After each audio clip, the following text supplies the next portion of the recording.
মঞ্চের সামনে উপস্থিত আমাদের সমস্ত শিক্ষক শিক্ষিকা মণ্ডলী ও অন্যান্য অভিভাবক ভাবিকা ও আমার ছোট ছোট স্নেহের ভাই ও বোনেরা ও আমার সহপাঠীগণ, প্রত্যেকে জানায় আমার অন্তঃস্থল থেকে ভালোবাসা, সালাম ও শুভেচ্ছা।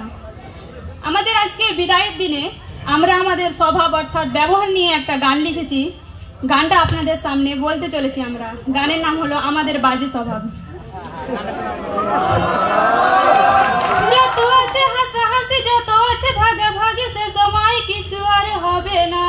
সবই মিলে কারাকারি, একই সাথে মারামারি, কখনো কেউ তো আর করবে না। হুট করে ফিরে এসে লুট করে নিয়ে যাবে, সময় তো ধরে রাখা যাবে না। আমাদের বাজে স্বভাব কোনোদিন যাবে না। আমাদের বাজে স্বভাব কোনোদিন যাবে না। হাতে মার দিতে স্বভাবই আর অপেক্ষা করার তো শেষ হবে না। ফাহিদার গান গাওয়া হাবিবার আট করার তো দেখতে পাবো না। হোস্টেলে সেই দিনগুলো ফিরে আর পাবো না। হোস্টেলে সেই দিনগুলো ফিরে আর পাবো না। আবেদার চুপ থাকা, সিয়ার কথা বলার তো শুনতে পাবো না। নাসরিনের বাড়ি যাওয়া, নাজমিনের হোস্টেলে থাকার তো কোনোদিন হবে না। পুরনো সেই দিনগুলো কোনোদিন পাবো না। পুরনো সেই দিনগুলো কোনোদিন পাবো না। নাস্তার রেগে যাওয়া নার্গিসের কবিতা লেখার কোনোদিন দেখতে পাবো না।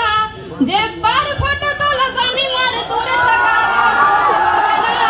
হোস্টেলের স্মৃতিগুলো ভুলতে আর পারবো না।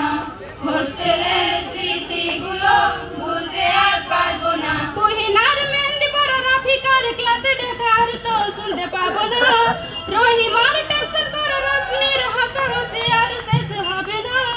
আমাদের সাথে থাকা কোনোদিন হবে না। আমাদের সাথে থাকা কোনোদিন হবে না। কে প্রথম ক্লাসে যাবে সেটা নিয়ে ছুটোছুটি কেউ কখনো করবে না। ছেলেদের কমেন্ট করা, মেয়েদের সহ্য করা কোনোদিন শেষ হবে না।